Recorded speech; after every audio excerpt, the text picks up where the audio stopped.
শুধু বলতে চাই, আর কত যুদ্ধ, আর কত তর্ক, আর কত বিতর্ক, আর কত ছোট করা। এই সংসদটাকে আসুন না সকলে মিলে, সকলের সংসদ, আকাঙ্ক্ষার সংসদ, বাংলাদেশের 16 কোটি 17 কোটি মানুষ যে সংসদ চায়।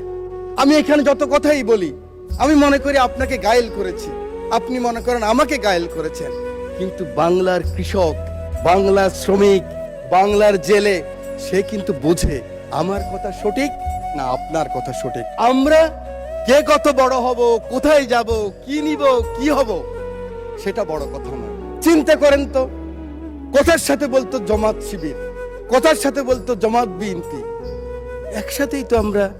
আমার হাতে তো এখনো রক্তের দাগ নিয়ে লেগে আছে। এই মতিঝিলে 19 দিন ছিলাম রিমান্ডের মধ্যে। কেন আমরা ছোট করার চেষ্টা করতেছি?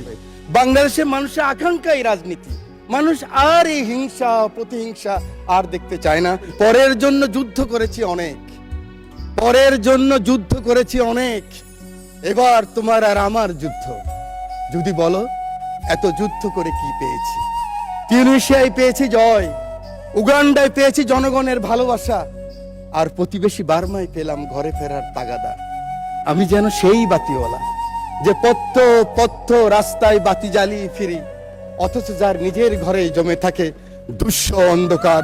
এই অন্ধকার আমরা কাটাতে চাই, এই অমনুষ্য থেকে বের হতে চাই। আমরা সুন্দর স্বাভাবিক সকলের জন্য যে বাংলাদেশ, সেই বাংলাদেশ চাই। মহামান্য রাষ্ট্রপতির চেয়ারকে আমি সম্মান করতে হবে, সম্মান রেখেই বলছি। ওই চেয়ারকে ধন্যবাদ দিচ্ছি, ওই প্রতিষ্ঠানকে, কিন্তু মহামান্য রাষ্ট্রপতিকে, ব্যক্তি শাহাবুদ্দিন সুপ্পু সাহেবকে আমি কিন্তু ধন্যবাদ জানাতে পারলাম না বলে আমি দুঃখিত।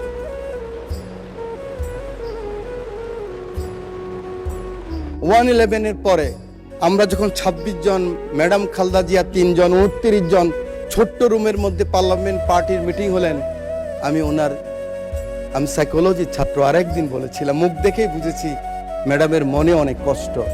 71, 90